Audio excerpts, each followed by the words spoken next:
Good afternoon. See, I said it right. That's only because Lynn already reminded me. I don't think I'm ever going to stop saying good morning, because to me it's just morning when you have church. So, well, Merry Christmas Eve. Yes. We had a very nice, if small, modestly sized Christmas party. And for the first time, we had just the right number of people that we sat around the table. We had a sit-down dinner, and about 3 times as much food as we actually needed. So we sent some leftovers home, and it was great food. And I told Sandra we thanked her. I'm sorry she wasn't able to come today, but she had a bit of a relapse yesterday, so she got dizzier instead of less dizzy. So she's working on it. It just takes time, I guess. But we'll take her back to the doc if it doesn't clear up soon. Anybody have any announcements or anything you want to give? Tell us about. Yes, Rich? I brought some preserves out there on the table, so. Oh, we have rich preserves outside. Okay, well we'll be getting those for sure. Thank you for that holiday gift. And what else? We need Laurel has got what he had, so she's feeling pretty rough. We need to include her in our healing prayers today. Babs is with family. Paula is with family. And Lynn, did you? Well, no, I was just thinking next week is New Year's Eve. Right. And then the next day. The next day, Monday. So a week from tomorrow, my house, potluck, burning bowl. Okay? At 1 p.m. Thank you. Lynn keeps us on track, keeps me on track. Yes, Susan? Lynn and Yeah, all the Schwents were going to be here, but Jackie asked them if they would come down on Saturday and spend Christmas with her and go to her church with her, and she kind of wants to show off her family, and I can't blame her. So, but they are coming for New Year's, and Missy said to tell you all she's bringing that roast pork tenderloin. We like that. So, I had little Christmas gifts for all of you. I think I left Jan, Rick, everybody got theirs now. I gave some out last night. Okay, good. Anything else? Joey? Go make the announcement from Panama. Oh, should I do it or should you? No, Well, the people down in Panama are hoping for a wide isthmus. That was last night. So when you say I'm dreaming of a wide isthmus, okay? He is the king of the one-liners. Absolutely the king of the one-liners. So the reason we're not using the hymnals, as I was explaining this morning, is Deborah and I, when we did the hymnals, we didn't think we had to sing every verse of every song because some of them are very long. But now that we've grown to be very few, I like us to sing along with backing tracks of the London Fox singers. And darn them, they sing every verse. So if you will pull the bulletin, insert of your bulletin, please. This one. We will begin with It Came Upon the Midnight Clear. And thank you, Russell, for being here, even though he doesn't feel well either. So, yes, thank you for being brave. I'm feeling better, yes. Okay.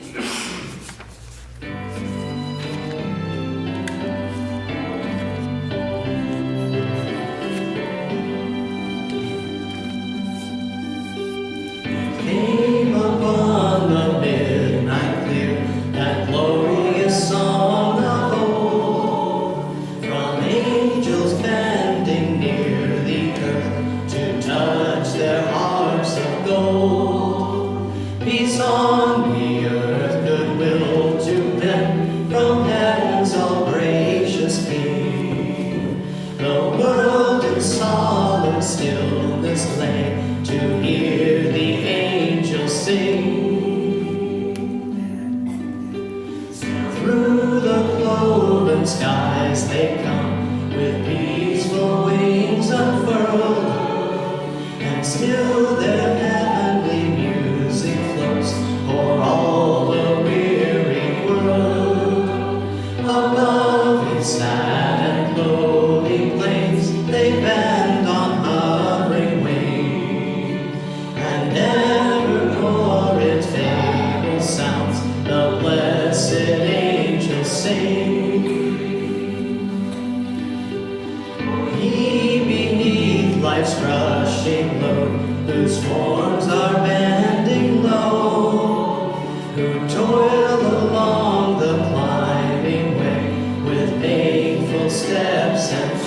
the verse we left out. For glad and golden hours come swiftly on the wing. Oh, rest beside the weary road and hear the angels sing.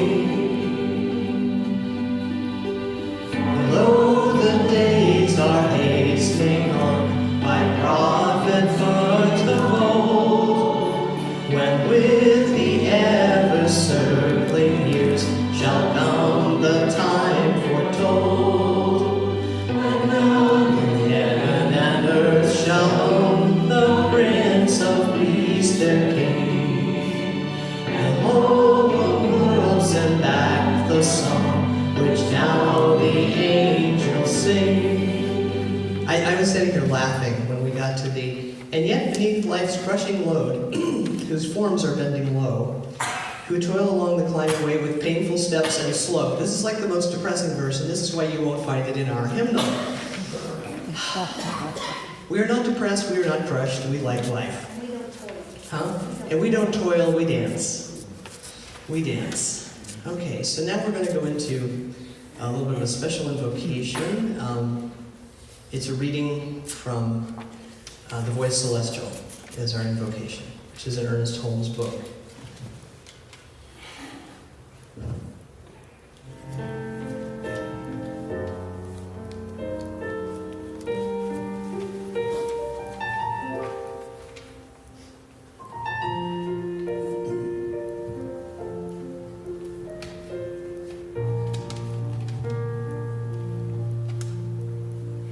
Asleep in the heart of cosmic love, unborn, universal, potential, the Christ child lay.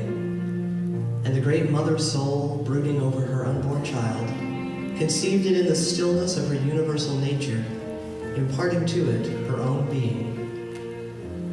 Born into time and experience, unnoticed, unseen, yet alive and aware, the Christ child incarnated in human form, taking the likeness of men and women, yet giving no sign of its presence, awaiting with utmost patience and love the revelation that should disclose itself and proclaim the reign of peace. Many ages passed and vanished in the long yesterdays of time, and still the Christ child waited. Nations appeared and disappeared, toil, famine, pestilence, and want, hunger, cold, heat, and thirst, war, hatred, blood, and ruin, and still the seed of perfection unrevealed. But the universal wholeness cannot be forever subdued, nor cosmic love be kept from human form. That which was given must be revealed. The seed of perfection must burst. The shoots of heavenly planting must break the cords that bind, fanning the blaze divine. And so the long-appointed day arrived, a voice from out of the stillness spoke, "This is my beloved Son. Let the earth be still in his presence. Let the beasts of all the field, the birds of the air, and all living creatures be still. Let the hosts of heaven sing praises, and let deep cry unto deep." Then spoke the child, "I am come to bring peace. I am the child of joy, and to all who will, I give life. I am formed of happiness. I am come from the eternal stillness. Quietness and confidence are mine. In the heart of the Father and Mother, I have lived forever. O nations and all people, look unto me and be reborn. Behold my face shining as the sun, and my feet shod with righteousness. In my left hand are riches and honor, and in my right peace forevermore. All that I am, all that I have, I give to you."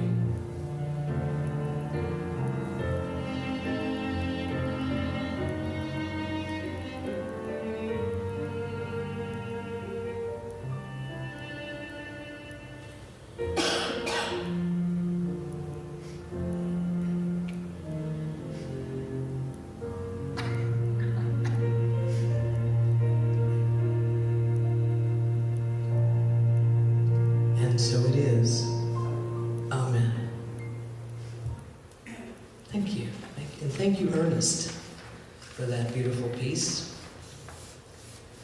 Okay, and now we're going to move right on to the message, which, as you know, is mercifully brief at Christmas time, because we do more music than we do talking. But let me talk for you a little bit about Yeshua. That was his name. It was later turned into the word Jesus. But he was without doubt one of the greatest masters, one of the most wise teachers who ever walked our planet. He was a spiritual being, however, which is something people don't get, having a human experience. Guess what we are? Spiritual beings having a human experience. He came into this reality just as we do. He was born just as we are, moved into form, took up a place in the universe of light and time and space and sound just as we do. However, as he found his mastery, which he did in the course of his lifetime, he never lost sight of his vital purpose. And from his own words, we know he did not come to be a god. He did not come to be worshipped. He did not come to put himself above other human beings. Okay, he did not die for the sake of others. He lived for the sake of all. He came to be a symbol of trust and faith and to live among those he considered equally divine. Ernest Holmes said, as you all know, Jesus was the great example, not the exception. And I want you to hear that. Everything he taught and everything he did was to provide a lesson for those who would come after him, to show us who we truly are. I believe he wanted more than anything to reveal to us that the heart of the eternal is gentle, wonderfully kind, forever loving, always forgiving. And that means our hearts, made from that stuff, are gentle and kind and loving and forgiving. It sometimes is distressing to us to see how much of his message has been lost over time. So that's why it's important we take this time every year to consciously remember. We are meant to be like those watchful shepherds, being aware of our thoughts. Shepherd your thoughts, shepherd your words, shepherd your actions. Be in charge of them. Accept responsibility for them. Each time we offer our gifts of compassion and kindness and generosity, we are paying homage to love, to this child who is reborn into this world every year. When we think about his birth, we are recognizing within every human the light. The angel who comes to us is the angel of our greater self. How many of you know your angel of your greater self? You've heard your angel, right? You've listened to your angel. You know your angel's there. My angel kept me from rear-ending a car yesterday. Very close. I'm very rarely inattentive. Something fell on the floor and I reached for it. Just as everybody had a green light and began to go, only nobody went. So I looked up, or was tapped to look up just in the nick of time. Left some rubber out there, but didn't hit a car. Yeah, so kind of listen. This is a great time of year to remember that our job is to think the best of our fellow human beings. Not the worst, the best. To expect their highest self to show up and give them a chance for their highest self to show up. I believe if this great teacher were here today, which he is in spirit, he would thank us for honoring his birth, but he would find it more important that we honored his life. And as is my practice and has been for the last several years, I presume to pass on a message I believe he would give to you today. I believe that he would say, you are the reason for all of this. There is no more perfect child of the universe than you. You are life's prayer becoming, and you are life's prayers answered. You were present at the first light of the dawn of eternity. You were drawn from the formless into form so that love might know its own depth through you, so that it might discover new heights, so that it might revel in blessed emotions. You are a pioneer, probing the illusion, an adventurer into the unknown, and a lifter of the veil. You are courageous, you are heroic, you are exalted by legions in the unseen who applaud your walk here on earth. You are here to give beyond reason, to care beyond expectation, and to love without limit. You are here to stretch and dream in spite of fear and trepidation. These are the hallmarks of divinity, traits of your immortality. They are your badges of honor.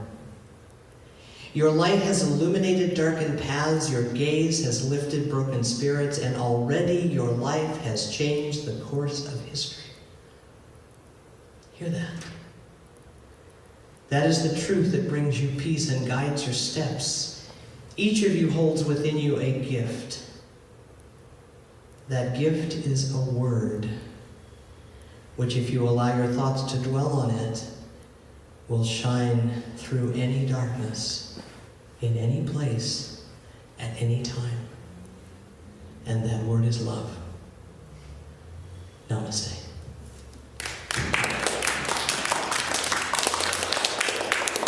And of course, we are here to Transform. thank you very much, transform the world. So now it is my pleasure to have others participate in the service.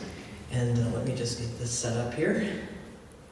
But first we're going to have the offering, because we're going to fit it in a little earlier because we have so many things going on. So if you would, a couple of ushers would join me up here. Okay, Nona's got the two baskets. Who's going to help her? Here comes Rich. Okay.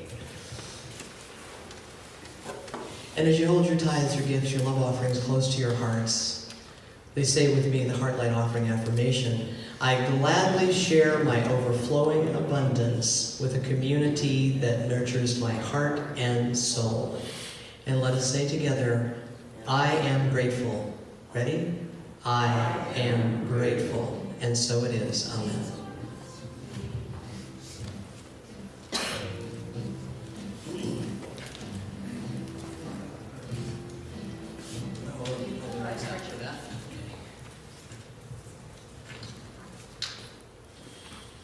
Thank you, thank you, thank you. Thank you, ushers.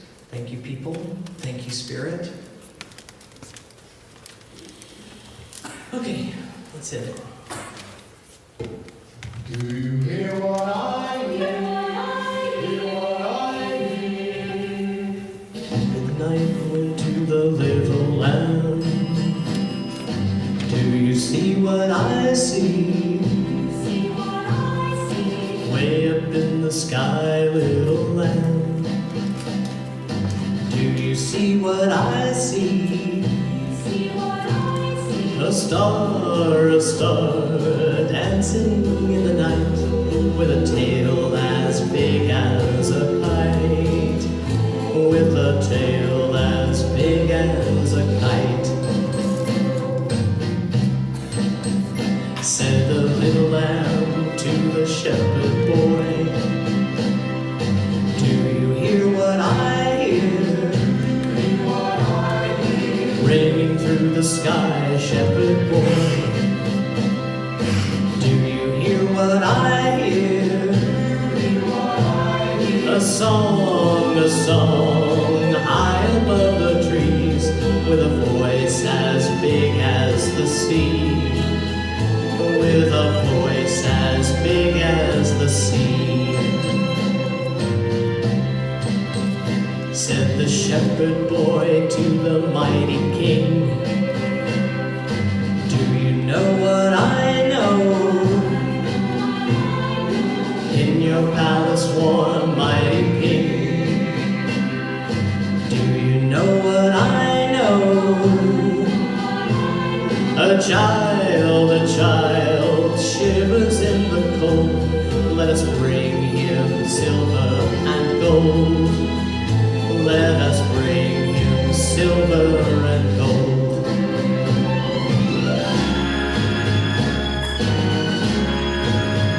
Said the king to the people everywhere, listen to what I say.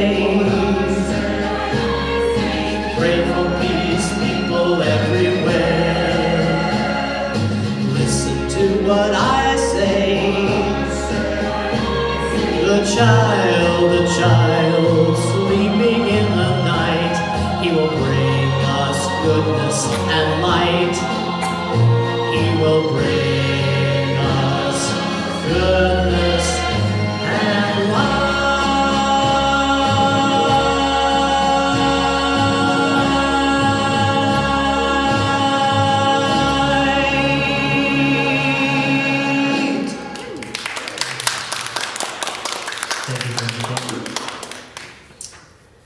Okay, so now we're going, I did this, let's see, 1, 2, 3. Here we go. The first reading, The Heart of the Christmas Story, Susan Golden. Let's welcome her up here. Thank you for reading to us, Susan. I find it a delicious irony the only Jewish person in our midst is going to read the Nativity story. Okay. Well, Jesus was Jewish. Absolutely.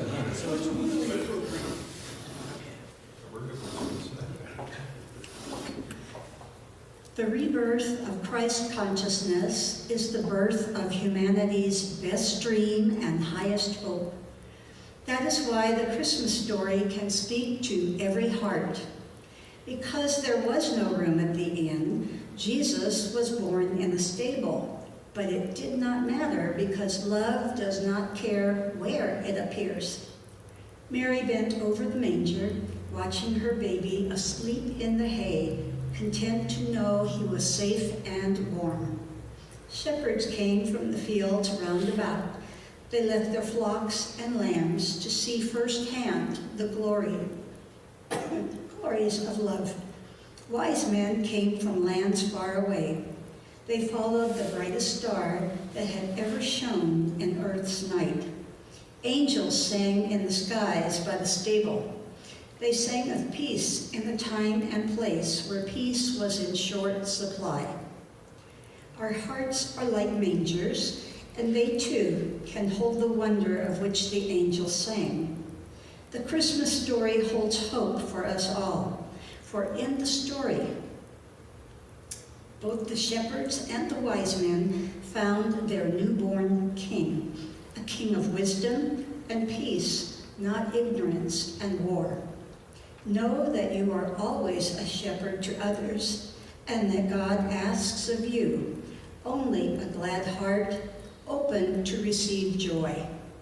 Know that you are already wise, and God asks of you only the gift of yourself.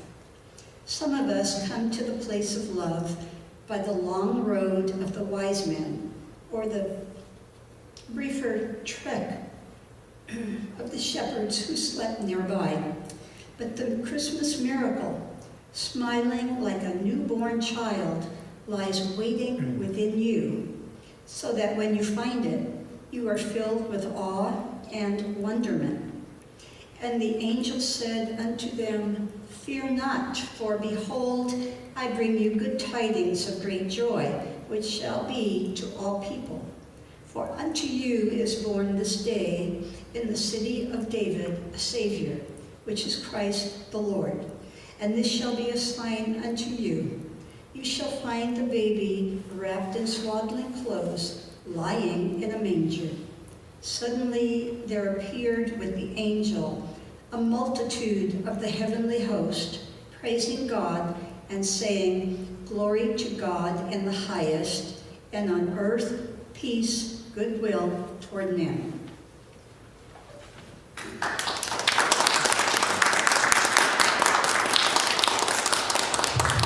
Thank you. Well done. If you could go out in the audience now and clap for yourself, we'll have more applause. Do I have to jump chairs? Yeah. Thank you. Thank you. Thank you. Yes, there you go. Let's give her another hand. We need double applause today.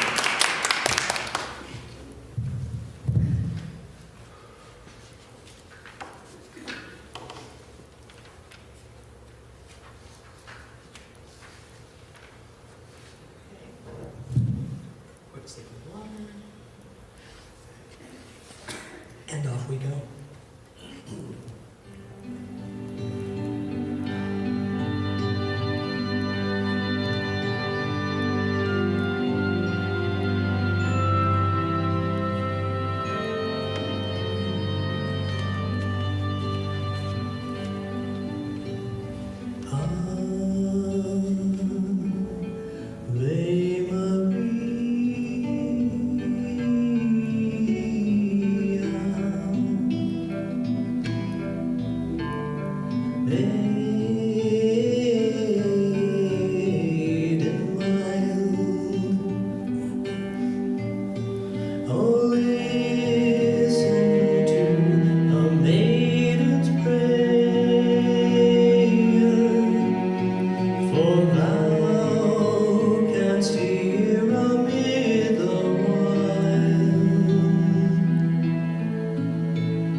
of balm if thou hast smiled. O maid, hear a maiden pleading. O mother, hear a suppliant child. Ave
Thank you.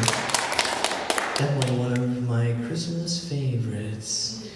And now, if you will welcome to the platform, Ms. Lynn Aldous is going to read for us the metaphysical stories of Christmas. Give her a hand.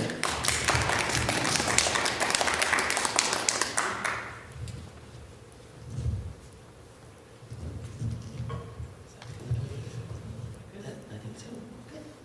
Hello. This is titled The Wise Still Follow the Stars by Raymond Charles Barker. The symbols of this season give us joy, and its holiday spirit gives us inspiration. The very word holiday means holy day. And we who are seeking to live rightly and lovingly find it a time to recapture the vision of the Christ-like person that indwells us all. Through the busy year, we might have been like Herod, believing that material power and possessions alone are our security. Like Herod, we may have sought to dismiss the spiritual impulses within us,